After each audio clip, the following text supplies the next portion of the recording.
Buenos días. Vamos a comenzar con una pequeña introducción. Bueno, las injurias y lesiones son la principal causa de mortalidad en niños y adolescentes. Está entre las primeras causas de muerte después del año de vida. Lo que tiene importante este tema, el cual hay que tratar, que son muertes y lesiones prevenibles. Y vemos el gran volumen, por ejemplo, en el DEP, en el Departamento de Emergencia Pediátrica del Centro Hospitalario de Pereira Orcel, han habido 10.000 consultas por este tipo de lesiones. Las lesiones de injurias es un daño corporal resultante de la exposición aguda y transferencia de energía, ya sea mecánica, química, térmica o radiación. Bien, ahora vamos a comenzar con el paciente quemado en la emergencia, el manejo. Bueno, las quemaduras son un problema de salud pública, ya lo sabemos. Desde en el 2019, en los primeros 7 meses, se reportaron 197 casos. A tener en cuenta, la mayoría sucedieron en el hogar, en niños pequeños. Lo que estuvo más implicado fueron los líquidos calientes y se resolvieron con tratamiento local y manejo ambulatorio. Pero ¿cuál es nuestro desafío en la emergencia? En realidad, identificar las lesiones que son provocadas. Todas aquellas lesiones que no sean comunes, en dorso, glúteos, periné, o mismo las lesiones en guante, en calcetín, hay que estar muy atentos. Otros escenarios que tenemos son la injuria eléctrica, que vamos a hablar más tarde, y un capítulo particular es el quemado en humo de incendio, por su severidad, porque frecuentemente presenta compromiso vía aérea, porque hay intoxicación con gases asfixiantes e irritantes, puede haber injuria pulmonar, y no hay que dejar de lado ni el trauma asociado. Estos llevan un abordaje específico. Entonces, el abordaje del paciente quemado en la emergencia, vamos a comenzar con la herramienta del triángulo de evaluación pediátrica. Posteriormente vamos a continuar con las constantes vitales y el ABCDE. De esto lo primero que tenemos que identificar, si hay riesgo de quemadura vía aérea, si el paciente presenta estridor, si hay partículas de carbón en la orofaringe, si tiene las vibrisas quemadas o hay mismo quemaduras directas por fuego o compromiso de cara y cuello. En la evaluación de la A y la B, entonces, tenemos que posicionar bien al paciente, permitir abrir la vía aérea, administrar oxígeno desde un primer momento, si es necesario, y puede llegar incluso a la intubación orotraqueal. En esto nos vamos a detener porque el paciente que tiene la vía aérea quemada ya es considerado una vía aérea difícil, y si es posible hay que convocar al especialista más entrenado en vía aérea. Mismo en el Departamento de Emergencia Pediátrica hemos trabajado en conjunto con los anestesistas de guardia. Entonces, acá en este trabajo de la New England Journal of Medicine, el manejo de los quemados, destaca el umbral de intubación bajo. ¿En qué pacientes? Los que tienen quemaduras profundas que ocupan más del 30% de la superficie cutánea quemada, cuando hay ya planteada desde inicio una transferencia retardada del centro especializado, cuando el nivel de conciencia del paciente está disminuido desde el inicio, o cambios en la voz ronquera y estridor. Y siempre y cuando nos generen dudas todos estos síntomas y signos, la laringoscopía y broncoscopía son una buena opción. Una cosa importante es el cálculo de la superficie cutánea total quemada. Esto es básico para estimar los requerimientos de fluidos en la fase de resucitación. Hay varios métodos, dependiendo de la edad del paciente, cuál vamos a optar. Por ejemplo, el método palmar, la palma, incluidos los dedos, son 1% de la superficie corporal del niño. Es un método rápido y esto es más adecuado para niños pequeños. Para adolescentes y adultos utilizamos la regla de los 9 de Wallace, como vemos en el esquema. Y también tenemos después para niños pequeños el esquema de Lund-Bowder, que es más preciso y se utiliza en lactantes y, como dijimos, niños pequeños. Y bueno, después tenemos la clasificación de las quemaduras. De acuerdo al grado de profundidad desde la superficie a los tejidos profundos, tenemos las quemaduras superficiales o de primer grado, que se caracterizan por eritema, dolor, por lo general, no forman ampollas y no forman escaras. Ya cuando son de segundo grado superficial, no requieren cirugía, pero pueden formar escaras y son más dolorosas. Ya el tercer grado, que pasa a la epidermis y llega hasta la dermis, es más profunda y puede requerir cirugías y forma escaras más frecuentemente y presentan menos dolor. Hay que tener en cuenta que las quemaduras y ampollas, con aumento de la profundidad, el aumento de la profundidad aumenta el riesgo de infección y de escara y las alteraciones funcionales que puede llevar. Y las de tercer grado ya son quemaduras húmedas que están insensibles al tacto suave, al pinchazo, se quemaron los receptores del dolor, Pueden generar pequeñas áreas de éscaras y con pequeñas áreas quemadas se pueden generar éscaras y contracturas. Cuando se queman áreas extensas requieren trasplantes y estas tienen alto riesgo de infección. Y el cuarto grado ya involucra músculos y huesos. Esto conduce ya a la pérdida de la parte quemada. Bueno, ya que tuvimos el cálculo de la superficie quemada, tenemos que hacer bien el manejo de la C.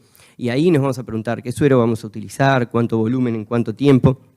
Este trabajo lo que nos muestra es que la reanimación en emergencia del niño quemado tiene que tener el manejo temprano de la vía aérea si es necesaria, un buen cálculo de la superficie cutánea quemada para la reposición de fluidos, no olvidarse nunca del trauma y la toxicidad concomitante y una analgesia precoz.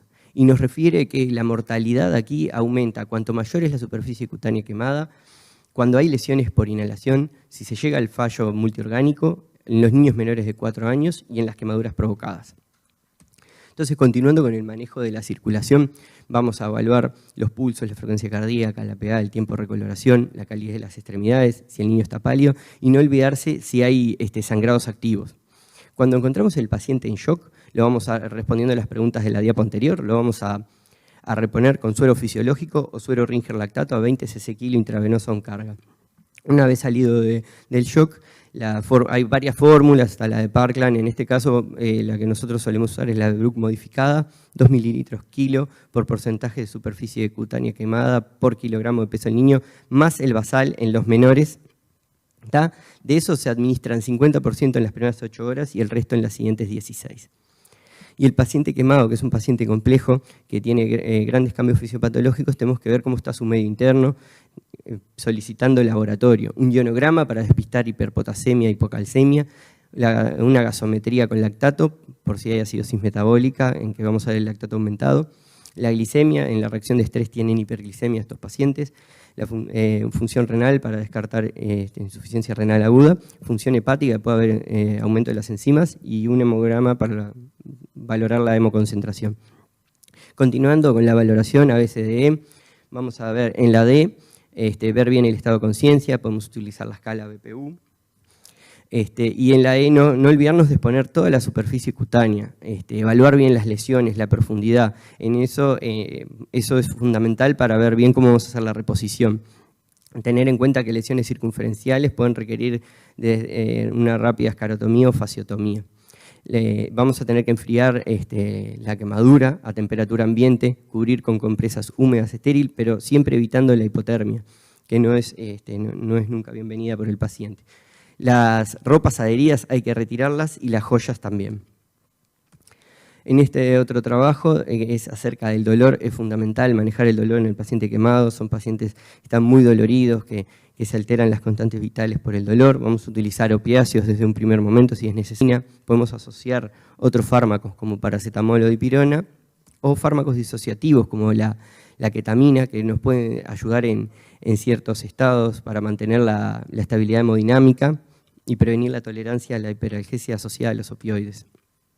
Bueno, y pensando en todo esto, que son lesiones prevenibles, es de las cosas más importantes que debemos es tratar de que los niños no estén en contacto con sustancias tóxicas, ni juegos artificiales, ni electricidad, como vemos en el gráfico. Muy bien. Vamos a continuar con el siguiente tema, que es el manejo de intoxicaciones en la emergencia. Es un tema muy vasto, pero tratamos de hacer un resumen de las cosas más importantes y de las generalidades. Así como las quemaduras, es otro importante problema de salud pública. El Centro de Información Toxicológica recibe anualmente un promedio de 10.000 consultas anuales, de las cuales 45% corresponden a menores de 15 años. Por suerte, la mayoría son intoxicaciones leves. Una cosa a tener en cuenta en la edad pediátrica son los patrones de exposición a los tóxicos, que pueden ser no intencionales, con fin suicida, recreacional o por maltrato. Cada uno tiene su vía, como está en la tabla, su edad más frecuente de presentación, el lugar donde sucede y los más frecuentemente implicados los encontramos en esa tabla. Como tóxicos hay gran cantidad de sustancias. Tenemos desde fármacos de todo tipo, los más comunes y los más frecuentes que vemos son los psicofármacos, Después tenemos gran cantidad de sustancias en domicilio, que en pequeñas cantidades muchas veces no producen gran toxicidad, pero que hay que tener en cuenta ya desde esto para la prevención. Como decimos, gran cantidad de sustancias, los gases también. Hay gases tóxicos, como dijimos hoy, con acción irritante y gases con acción no irritante. En este caso hay que destacar el monóxido de carbono, más en la época invernal y este año que hemos tenido un aumento en los casos. Bueno, tratando de hacer un poco de generalidades, los toxindromes más frecuentes, que son la agrupación de síntomas y signos que podemos tener, tenemos por ejemplo el síndrome anticolinérgico, que se caracteriza por hipertermia, midriasis con visión borrosa, anhidrosis, sofoco cutáneo, vasodilatación, delirio, alucinaciones. También tenemos el síndrome colinérgico, dependiendo qué tipo de receptores son estimulados, si los muscarínicos o los nicotínicos, que pueden tener a través de los muscarínicos incontinencia urinaria, miosis, broncoespasmo, cialorrea o convulsiones, y a través de los nicotínicos, hipertensión o fasciculaciones musculares. Otros de los toxindromes es del sistema nervioso simpático, todos los simpático-miméticos, dado por midriasis, hipertensión arterial, taquicardia, sequedad de boca, una redistribución del flujo sanguíneo hacia los músculos para la reacción de huida. Y después tenemos el síndrome de Oppiacio, que no es muy frecuente en nuestro medio, pero está bien descrito como una alteración del estado de conciencia con depresión respiratoria y miosis. Entonces nosotros cuando vamos a manejar al paciente, tenemos que pensar en las causas de mortalidad de un paciente intoxicado, y están bien descritas también. No reconocer el riesgo potencial de letalidad, no asegurar la vía aérea, no optimizar el aporte de líquidos y no trasladar oportunamente. Eso aumenta la mortalidad de un paciente intoxicado. Entonces, cuando tenemos un paciente intoxicado, ¿qué debemos hacer? Siempre debemos realizar una evaluación rápida y ordenada. Siempre el triángulo de evaluación pediátrica, las constantes vitales, el ABCDE. La anamnesis se debe hacer exhaustiva y detallada para identificar el fármaco, pero al tiempo que vamos realizando las primeras medidas. No nos podemos detener solo en la anamnesis sin atender al paciente. Y bueno, y en realidad también otro objetivo de nuestra conducta inicial es identificar a los pacientes que están estables, pero que pueden tener alto riesgo de intoxicaciones severas. Entonces, lo primero, identificar si el paciente se encuentra inestable. Si tiene algo para estabilizar, sostén de funciones, debemos realizar el sostén de las funciones vitales, monitorizarlo y reevaluarlo constantemente. Con el triángulo de evaluación pediátrica, lo repetimos, las constantes vitales, el ABCDE, y ahí vamos a ver qué precisa el paciente. Apertura de la vía aérea, aspirar secreciones, oxigenoterapia, mantener una adecuada ventilación, que puede ser por bolsa máscara o incluso la intubación orotraqueal, valorar hacer una buena valoración de la hemodinamia, de la perfusión, y ahí necesidad de accesos venosos, el soporte circulatorio si lo precisa, y bien el estado de conciencia también nos puede determinar intubación orotraqueal mecánica. Siempre es importante el examen pupilar, y después en la E detectar hipertermia y o hipotermia. Y entre todo esto, lo que tenemos siempre, si tenemos identificado el tóxico, tener en cuenta que pensar si hay un antídoto efectivo o no. Entonces, ahí también vamos dentro de cómo se pueden presentar las intoxicaciones, como único diagnóstico, teniendo un tóxico claro, el paciente que puede estar sintomático, ahí ya tenemos que empezar a actuar, o asintomático.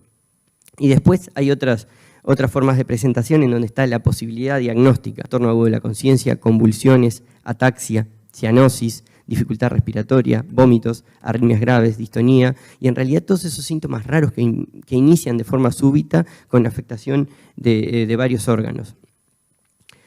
Un poco ahí, repitiendo el tratamiento de soporte y monitorización, debemos pensar que todo niño en situación de riesgo debe mantenerse bajo observación.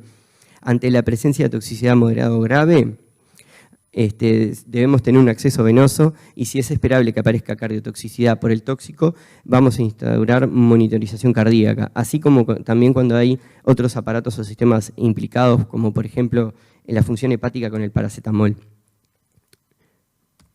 Bien, y de las medidas también que tenemos efectivas está la descontaminación gastrointestinal. Tenemos que pensar y asesorarnos y saber si la sustancia es recuperable, si van menos de 2 horas de la ingesta, si no hay riesgo de aspiración o se solventa mediante la intubación orotraqueal y si no hay contraindicaciones. Acá la vedette es el carbón activado, útil siempre que la sustancia sea absorbible por él. Hay que recordar que hay varias sustancias como los pesticidas, hidrocarburos, ácidos, álcalis, alcoholes, el hierro y otros metales pesados, el litio o disolventes en que el carbón activado no es efectivo, no lo absorbe. La dosis es 1 gramo kilo en menores de 14 años, máximo 25 gramos, y en mayores 50 gramos. Es importante recordar, sobre todo en niños chicos, que se puede administrar con zumos y otras bebidas, y hay que tener en cuenta que no hay que administrarlo por sonda nasogástrica porque aumenta mucho el riesgo de aspiración. Entonces, estaría contraindicado en las siguientes situaciones: cuando la vía aérea no está protegida y hay disminución del nivel de conciencia, o cuando hay obstrucción o riesgo de hemorragia, perforación gastrointestinal. El lavado gástrico, que es otra opción que tenemos para rescatar los tóxicos, es de uso excepcional. En realidad se considera cuando la cantidad de tóxico ingerido la hora previa sea potencialmente peligrosa para la vida y la sustancia no sea absorbida por el carbón activado. Otras medidas que tenemos y que debemos hacer es la descontaminación cutánea y ocular. Hay jabones específicos como el lifoterine. Puede realizarse alcalinización de la orina o depuración extrarrenal cuando se requiera. Y después tenemos, antídotos como hablamos hoy. Menos del 4% de las consultas tenemos antídotos efectivos. De los más efectivos tenemos la N-acetilcisteína para el paracetamol, y después tenemos el flumacenilo, no es muy usado porque disminuye el umbral convulsivo cuando hay intoxicación por benzodiazepinas. Y volvemos a lo mismo, las lesiones y las injurias deben prevenirse. En este capítulo están las intoxicaciones, hay que guardar todo tipo de sustancias potencialmente tóxicas fuera del alcance de los niños, ¿verdad? No guardarlas en botellas de refresco, y siempre leer las instrucciones de las sustancias que vamos a tener en domicilio. Gracias.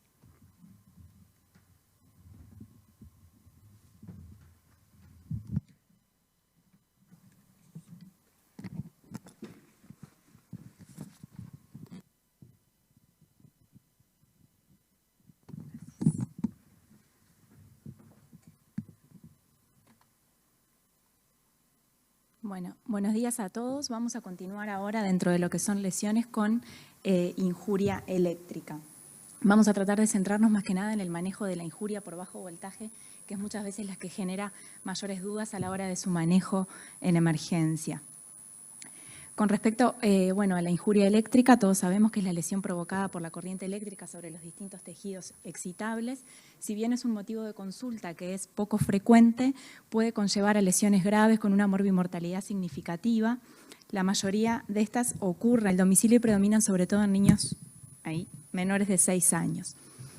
Y lo otro a tener presente es que muchas veces los hallazgos superficiales pueden hacer que uno subestime la gravedad de las lesiones internas que puede llegar a tener el paciente. Con respecto a los mecanismos por los que la injuria eléctrica produce lesión, son básicamente 3. El efecto directo, que genera arritmias, la transformación de la energía eléctrica en energía térmica generando quemaduras, el traumatismo mecánico directo por la contracción muscular sostenida y el trauma secundario por caídas cuando existe, y en algunas ocasiones se asocia un cuarto mecanismo cuando hay ignición de ropas de la víctima. Bien, la severidad de la injuria eléctrica va a depender básicamente de 4 cosas: de la intensidad y el voltaje de la corriente, y las podemos clasificar así en injuria por baja tensión, que es la más frecuente. Más del 80% de la injuria eléctrica se debe a lesiones por baja tensión, que es la corriente doméstica, o de alta tensión, que se ven más que nada asociadas a veces a accidentes laborales y sobre todo en adolescentes. El tipo de corriente, si es alterna o continua, la corriente alterna es la que hay de uso doméstico. Esta conlleva un mayor riesgo de arritmias por despolarización celular, y lo que genera es una contracción muscular que es más sostenida, con una tetania muscular, y eso hace que el tiempo de exposición a la descarga eléctrica sea mayor, no permite que el paciente se pueda despegar rápidamente de la fuente. La corriente continua, que es de uso industrial, lo que tiene es un mayor riesgo de quemaduras profundas y trauma, porque genera una descarga intensa que desplaza a la víctima de la fuente. El tiempo de exposición, a mayor tiempo, mayor severidad en la injuria, y también el trayecto de la corriente influye en el tipo de lesiones que puede tener el paciente. Con respecto al trayecto de la corriente, todos sabemos que aquella que atraviesa el tórax o la cabeza es la que tiene riesgo de paro inmediato, tanto por compromiso miocárdico como del centro respiratorio. Cuando el trayecto es de una mano a la otra, el riesgo de mortalidad es de hasta 60%. Si el trayecto es mano-pie, se puede ver un 20% de letalidad por arritmia, y cuando es de un pie al otro, la letalidad es excepcional. Bueno, pasamos a las manifestaciones clínicas, en realidad que son variadas y va a afectar distintos sectores. A nivel local, lo que tenemos habitualmente son las quemaduras, la puerta de entrada y la de salida, que no siempre están presentes, se ven sobre todo a nivel de miembros inferiores. De los lactantes se pueden ver a nivel perioral por la mordedura de cables. Y las manifestaciones cardíacas, que son a las que debemos prestar especial atención, ya que la causa más frecuente de muerte de estos pacientes son las arritmias. Si bien la mayoría son transitorias y benignas, taquicardia sinusal, bloqueos de rama, alteraciones del segmento ST, pueden presentar arritmias ventriculares con paro cardiorrespiratorio. Una lesión poco frecuente a nivel cardíaco es la injuria miocárdica de tipo isquémico. A nivel neurológico se puede presentar con pérdida de conocimiento, convulsiones, déficit motores. A nivel osteomuscular, fracturas y luxaciones, tanto por el traumatismo secundario, si existió, o por la contracción muscular sostenida. Cuando la lesión térmica es importante, puede asociar además un síndrome compartimental, y debemos prestar especial atención del sector comprometido a la temperatura, a los cambios en la coloración, los pulsos. A nivel renal, necrosis tubular aguda, por mioglobinuria secundaria a esa destrucción muscular, y tener presente que si hay trauma secundario en estos pacientes debemos realizar una correcta inmovilización y manejarlos además como un politraumatizado. Bueno, este es un trabajo que si bien ya tiene algunos años, es del año 2013, se incluyeron 36 menores de 18 años que fueron asistidos en un departamento de emergencia, víctimas de injuria eléctrica por bajo voltaje. Acá se les realizó exámenes de laboratorio y monitorización durante 24 horas a todos los pacientes, y tuvieron dos grupos, pacientes que sobrevivieron y pacientes que fallecieron luego de esa injuria eléctrica, todos menores de 18 años. Y lo que resaltan estos autores es que no vieron no vieron una diferencia estadísticamente significativa en cuanto a los valores de enzimas cardíacas, CKMB y troponinas en los dos grupos de pacientes, por lo cual las enzimas no serían un valor predictivo de lesión cardíaca o de riesgo de mortalidad en estos pacientes. Está más que nada vinculado a la destrucción muscular y riesgo sí de rabdomiólisis, pero no de lesión cardíaca. Entonces, ¿qué conducta debemos tomar ante un niño que presentó una electrocución? En el lugar, primero, asegurarnos de la seguridad de la escena, valga la redundancia, retirar al niño de la fuente. Vamos a aplicar el triángulo de evaluación pediátrica, y si el paciente se encuentra en paro cardiorrespiratorio, vamos a iniciar rápidamente la reanimación y activar el sistema del servicio de emergencia. Si tenemos un paciente que presenta alguna alteración en alguno de los lados del triángulo, pero que no se encuentra en paro cardiorrespiratorio, vamos a iniciar las primeras medidas terapéuticas según corresponda y según el lado que el paciente presente alterado. Vamos a monitorizar el paciente, a realizar analgesia, a cubrir las quemaduras con compresas húmedas y a trasladar a un departamento de emergencia pediátrica. Una vez en el departamento de emergencia pediátrica, frente a un niño que presentó una injuria eléctrica, vamos a volverlo a evaluar como estamos ya acostumbrados a hacerlo en la emergencia, mediante el triángulo de evaluación pediátrica, evaluación inicial con el ABCDE, y vamos a evaluar, dependiendo de las alteraciones que encontremos, la necesidad de colocar oxígeno. Vamos a monitorizar el paciente, evaluar la necesidad de colocar un acceso vascular, administrar analgésicos, y frente a un paciente estable vamos a ampliar un poco la anamnesis, tratando sobre todo de pesquisar aquellos síntomas que son considerados como factores de riesgo de que el paciente pueda presentar lesiones importantes, como son la pérdida de conocimiento, el dolor torácico, la presencia de arritmias en esa monitorización inicial o un electroprevio si se realizó, por ejemplo, en el prehospitalario, lesiones cutáneas graves o si el paciente tiene antecedentes de patología cardíaca. Todas estas son consideradas factores de riesgo, y si aparece alguno de esos vamos a ver la necesidad de solicitar exámenes de laboratorio y consulta con otros especialistas. Entonces, este es un algoritmo propuesto por la Sociedad Española de Urgencias Pediátricas para el manejo del paciente víctima de electrocución, y es lo que aplicamos habitualmente en el Departamento de Emergencia Pediátrica del Hospital Pereira Rosell. En un paciente que se presenta con una electrocución, con un triángulo de evaluación estable, que sufrió una injuria por bajo voltaje, en el que no encontramos ninguno de los factores de riesgo que mencioné anteriormente, que se presenta completamente asintomático, podríamos considerar darle el alta de forma segura, sin pensar en que pueda tener mayores riesgos, o simplemente realizando un electrocardiograma, siempre y cuando sea obviamente normal. Si el paciente tiene síntomas leves, que no son ninguno de los que están incluidos dentro de los factores de riesgo, o alguna lesión cutánea menor, ese paciente va a requerir un electrocardiograma, una tira de orina en busca de mioglobinuria, por el riesgo de necrosis tubular aguda. Si esas valoraciones iniciales son normales, vamos a realizar una observación corta de entre 4 y 6 horas en emergencia con monitorización. Si no presenta ninguna complicación durante esas horas, podemos otorgarle el alta. Obviamente, si el paciente tiene alguno de los factores de riesgo, o si fue víctima de una injuria por alto voltaje, lo que vamos a hacer es una analítica sanguínea completa, ¿no?, con función renal, ionograma, gasometría, el electrocardiograma, el examen de orina y estudios de imagen según corresponda. Si el paciente sufrió un trauma asociado, vamos a prestar especial atención a valorar la columna cervical, si hay fracturas, radiografías de los sectores comprometidos y la interconsulta con otros especialistas si ese paciente ya va a requerir una monitorización más prolongada de entre 12 a 24 horas.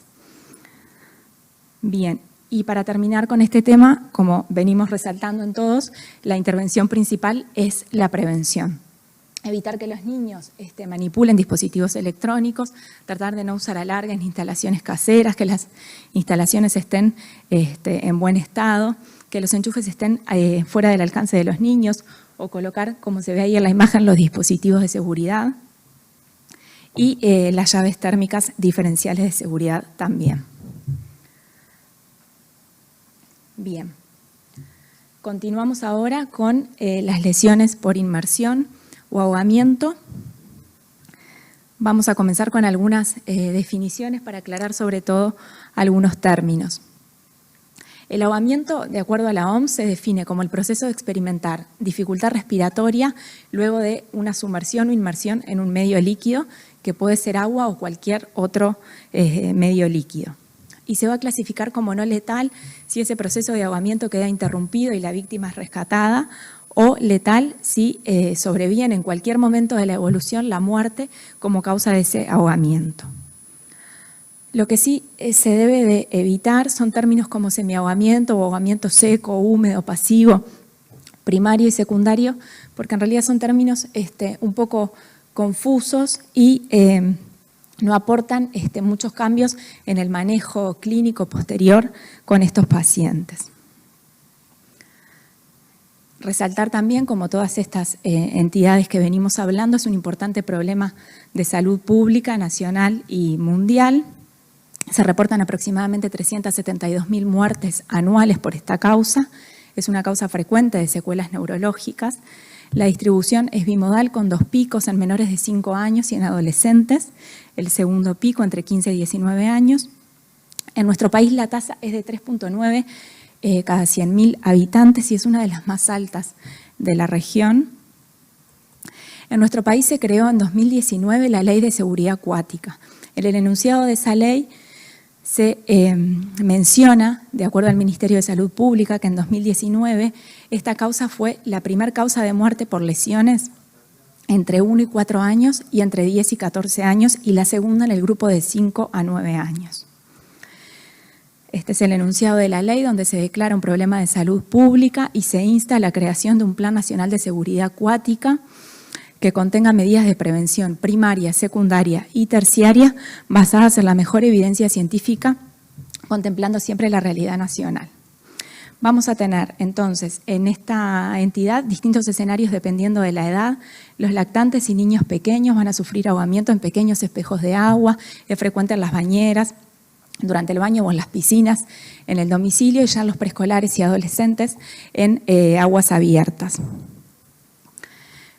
Con respecto a la fisiopatología, en realidad inicia con una escasa aspiración de líquido que puede ir progresando hasta generar una lesión pulmonar con hipoxia, daño cerebral, paro cardiorrespiratorio, el fallo orgánico múltiple y la muerte. Respecto a las manifestaciones clínicas, el espectro también es variable, desde un paciente que se puede presentar asintomático, con síntomas leves como tos o dificultad respiratoria menor, síntomas moderados y severos con fallo respiratorio, alteración de conciencia, hasta el paro cardiorrespiratorio. Una cosa a resaltar que durante muchos años se remarcó y hoy se ha visto que no es tan así, es que no hay diferencias en cuanto al ahogamiento en lo que es el manejo clínico y las alteraciones del medio interno y la volemia que presenta el paciente en cuanto a si el ahogamiento se produce en agua dulce o en agua salada. Para que se generen alteraciones realmente significativas, el volumen de aspiración tiene que ser cercano a entre 11 y 22 mililitros kilo y normalmente no se llega a más de 3-4 mililitros kilo de aspiración. O sea que no sería necesario hacer esa disquisición. Bueno, y con respecto al manejo inicial, el prehospitalario es donde se juega el pronóstico y la sobrevida de estos pacientes y cobra un rol fundamental. Es una patología tiempo dependiente. Esta es la cadena de supervivencia que ven ahí en la imagen del ahogamiento. Primero la prevención, identificarlo, proveerle flotación, un rescate seguro del agua e iniciar las maniobras de reanimación. Una vez que el paciente logramos rescatarlo del agua, vamos a aplicar el triángulo de evaluación pediátrica, el ABCDE, y si el paciente se encuentra en paro cardiorrespiratorio, vamos a iniciar las maniobras de reanimación y acá se propone que se siga la secuencia clásica del ABCD y se inicie con ventilaciones, ya que el paro en estos pacientes es de origen respiratorio. Una consideración con respecto a la lesión cervical y espinal en estos pacientes, se ha visto que se presentan menos del 0,7%, por lo cual no se debería inmovilizar de rutina a todos, salvo aquellos en los que se sospeche, por ejemplo, un ahogamiento en aguas poco profundas o accidentes de buceo o de embarcaciones o por deportes acuáticos. Bien, este es un algoritmo del doctor Spillman de ahogamiento que propone el tipo de manejo que debemos tener de acuerdo a los 6 grados que hay. Si nos encontramos frente a un paciente que no tiene, primero rescatarlo del agua, a ver si nos responde. Si no hay respuesta y no tiene respiración espontánea, aplicar 5 ventilaciones y luego palpar el pulso. Si el paciente no presenta pulso y no tiene signos claros de muerte, lo que vamos a hacer es iniciar, estaríamos frente a un grado 6 y vamos a iniciar las maniobras de reanimación. Si luego de las 5 ventilaciones el paciente palpamos el pulso y el pulso está presente, estamos frente a un grado 5 de los grados de ahogamiento, vamos a iniciar la ventilación artificial. Este paciente probablemente va a requerir intubación orotraqueal y se va a trasladar a un departamento, a una unidad de cuidados intensivos. Si el paciente responde, vamos a abrir la vía aérea, a realizar la auscultación pulmonar. Si encontramos estertores en todos los campos pulmonares y elementos de shock, lo que vamos a hacer es administrar oxígeno a flujos altos 100%. Esto podrá ser mediante una máscara con reservorio o intubación orotraqueal si el paciente no es capaz de mantener los reflejos protectores de la vía aérea. Y además, recordemos que dijimos que tenía elementos de shock, vamos a colocar un acceso vascular y administrar bolos de cristaloides y si requiere vasopresores. Lo que hay que tener en cuenta en estos pacientes es que no está recomendada la administración endotraqueal de drogas, o sea que si no logramos una vía venosa periférica, lo que está indicado es colocar un acceso intraóseo. Bien, y si el paciente presenta estertores solo en algunos campos pulmonares, vamos a colocar una máscara de oxígeno y lo vamos a trasladar a un departamento de emergencia pediátrica. Bien, este es el algoritmo de manejo también de la Sociedad Española de Urgencias Pediátricas en los pacientes que se presentan al servicio de emergencia víctimas de un ahogamiento. Si el paciente se encuentra estable y no tiene síntomas, proponen realizar una monitorización por aproximadamente 6 horas, ya que puede haber aparición en esas primeras 6 horas de síntomas respiratorios. Si el paciente tiene algún síntoma respiratorio, vamos a colocar oxígeno. Si hay elementos de broncoespasmo, vamos a hacer broncodilatadores. Y si requiere mayor soporte respiratorio, vamos a hacer una ventilación no invasiva o intubación orotraqueal. Lo que hay que cuidar en estos pacientes es la temperatura, ya que la hipotermia está casi siempre presente. Bien, y para terminar, este es un estudio, nos estamos quedando con poquito tiempo, que si bien ya tiene un par de años, lo que vieron es que en los pacientes que se presentaban en la emergencia con un buen aspecto, el control inicial de los signos vitales y la oximetría de pulso y la revaloración de estos signos en la primera hora eran suficientes como para poder identificar los pacientes que podrían llegar a presentar complicaciones. Y encontraron en este estudio y otros que los pacientes que presentaban un deterioro respiratorio lo hacían en las primeras 4 a 8 horas de su estadía en urgencia. Por lo tanto, estos autores concluyen que aquellos pacientes que tienen signos vitales y saturometría de pulso adecuadas para la edad no requerirían un periodo de observación prolongado más allá de esas 4 a 8 horas en emergencia. Bueno, los factores de mal pronóstico, obviamente, mayor sumersión, requerimiento de reanimación, apnea persistente, peor pronóstico. Y como en todas estas patologías, fundamental la prevención. La OMS propone 6 intervenciones claves para prevenir el ahogamiento. La seguridad infantil en piscinas, colocar vallados, la regla del 10-3, estar mirando a los niños, del 10-20, perdón, estar mirando a los niños cada 10 segundos y tener posibilidad de acceder a ellos en menos de 20 segundos, que los niños en edad escolar aprendan a nadar y siempre tener un teléfono a mano para poder llamar rápidamente a la emergencia en esta situación. Y a la hora de elegir playas, optar por aquellas que cuenten con servicio de guardavidas y respetar obviamente las normas que ellos indiquen. Muchas gracias. Si hay preguntas.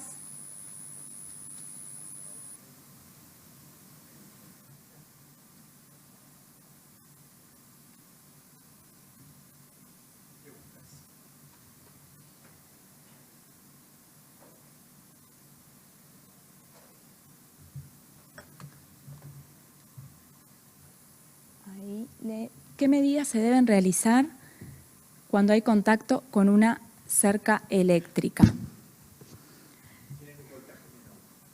En realidad, serían como el voltaje, si no me equivoco, es alrededor de 12 volts de las cercas eléctricas. En realidad no requerirían sería una injuria de baja tensión, el paciente difícilmente presente alguno de los síntomas que catalogamos como factores de riesgo, por lo cual no requeriría mayor observación, ni tratamiento, ni monitorización en esos pacientes.